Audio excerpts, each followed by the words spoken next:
Welcome to Winch Financial. If it's Monday, we're talking stocks. I'm Laura Biskupik, and this is Christian Peterson. And Christian, the heart of earnings season has passed. What have we learned?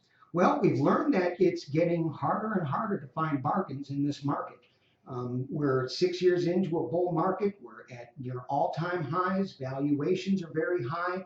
And so investors are looking for a place to put their money. There's still a lot of money that wants to be put to work there on Wall Street, but it's getting harder and harder to find those real bargains, stocks that you can stick with for the long term, because those stocks are already very expensive. So when a company has reported earnings and it beats expectations, we see a lot of money inflow into those stocks. And so we've seen stocks on days that the report was up 10% or more in double digits, and that's very unusual.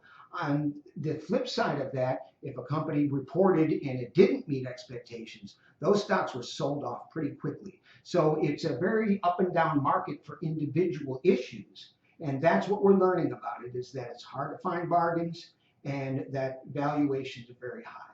So earnings season was one driver of the markets this week, but China also in the minds of investors. Yes, very much so. This is coming on pretty strong. We've talked about this over the past few months.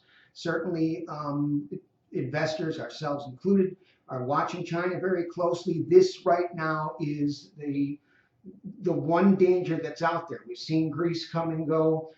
We talk a lot about the Fed. We know that the Fed is going to raise interest rates probably at some time before the end of the year, but that's already been priced in. People have been talking about that for a long time. We know it's coming, but Janet Yellen, the chair of the Federal Reserve Board, has indicated that even when interest rates do begin to rise, they're going to be very moderate. It's going to do it at a very slow pace. So I think that investors right now are pretty comfortable with the fact that this is coming. It's priced in to a degree. And so that's what's out there. And China has been very influential in the markets, especially the commodity markets. Now we know that oil is down. Oil is down over 25% in the month of July. It's a big drop.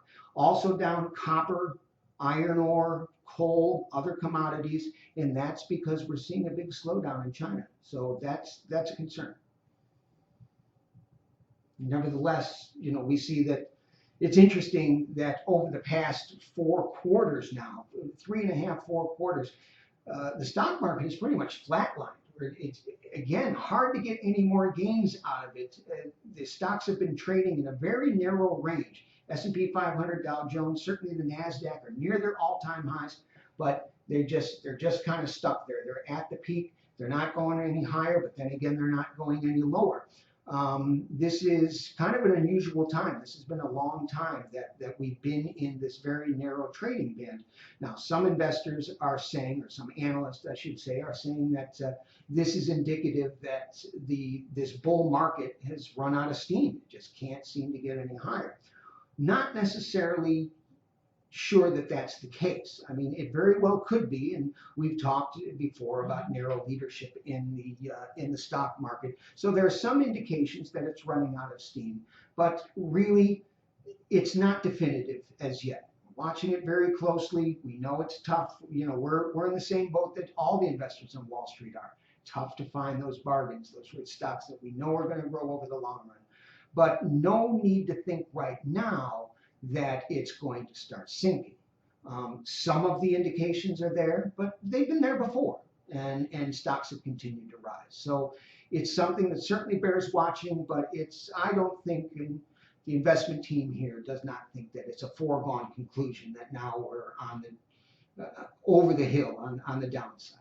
Okay, so we'll keep an eye on earnings season. Still a few more reports trickling in China, and we'll be here next week talking more stocks. I'm Laura Biskupik again. Christian Peterson's one of our investment analysts. He's a member of our in-house investment team, and if you'd like to know more about Winch Financial, visit our website at www.winchfinancial.com. Thanks, Christian. Thank you, Laura. See you next week. All right.